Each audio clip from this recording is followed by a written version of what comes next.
To God be the glory. Respected Reverend Dr. Rustum Kaiser, Hind Jeffrey, DD PhD, Advisor, International Mission Director. I'm reading Pastor's writing. Today is a 72, portion 72, and Revelation chapter 1 verse 3. Blessed is he that readeth, and they that hear the word of this prophecy, and keep those things which are written therein, for the time is at hand. And reason Christ proclaims to the church of Pergamos, and in to him that overcometh will I give to eat of the hidden manna, and will give him a white stone, and in the stone a new name written, which no man knoweth, saving he that receive it. This is the promise for the church of Pergamos. Christ has promised, and is writing in the word of Christ. There is the assurance of salvation, in convicts a man of sin. It leads him to the cross, and it assures him that there is no other name under heaven given among men by which we must be saved, and the conquer of Christ in power to win man to the love of God. And Acts 4:12 says, neither is there salvation in any other, for there is none other name under heaven given among men whereby we must be saved. The bread of heaven. In this letter, the reason Christ promised two things to the man who overcomes. First is the share of the hidden manna to eat. Here is the Jewish concept of on which has two aspects. When the children of Israel had no food in the desert, God gave manna to eat. Exodus 16:12, 16, 11 to 15, 16.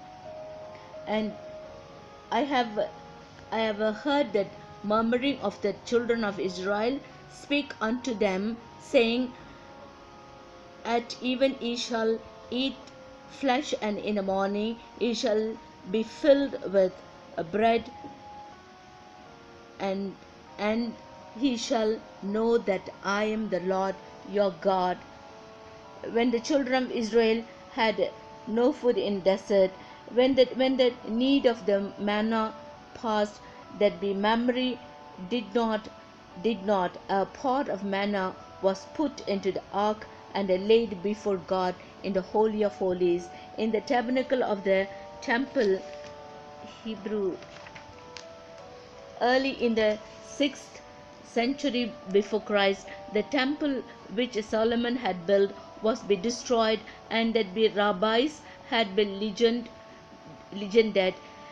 When that happened, Jeremiah hid away the pot of the manna in the cleft in the Mount Sinai, and that when the Messiah comes, he will return, and that the pot of manna would be discovered again. To Jew, to eat of the hidden manna meant to enjoy the blessing of the Messianic age.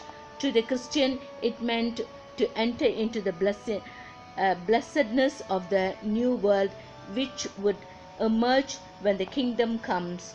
Of the manna it said, this is the bread which the Lord has given you to eat. The manna is called grain of heaven in Psalms 78:24, and it's said to be the bread of angels. Here that manna heavenly food, and he said, and that be rained down a manna upon them to eat, and that given them of the corn of heaven. Man did eat angels' food. He sent them meat to the full. And it said to that be bread of angels. Here that the manna may be mean heavenly food. In that case, John would be saying In this world you cannot share with a heathen in the feast, because you cannot sit down to eat meat which is part of the sacrifice that has been offered to idols. You may think that you are called upon to give up much, but the day will come when you will feast in heaven upon heavenly food. If that is so, the reason Christ is saying that a man must loosen from the seductions of the earth in their wishes, enjoy the blessing of heaven. There is one possible further interpretation of this. Some have suggested that the hidden manna is the bread of God given to the Christian at the sacrament of the Lord's Supper.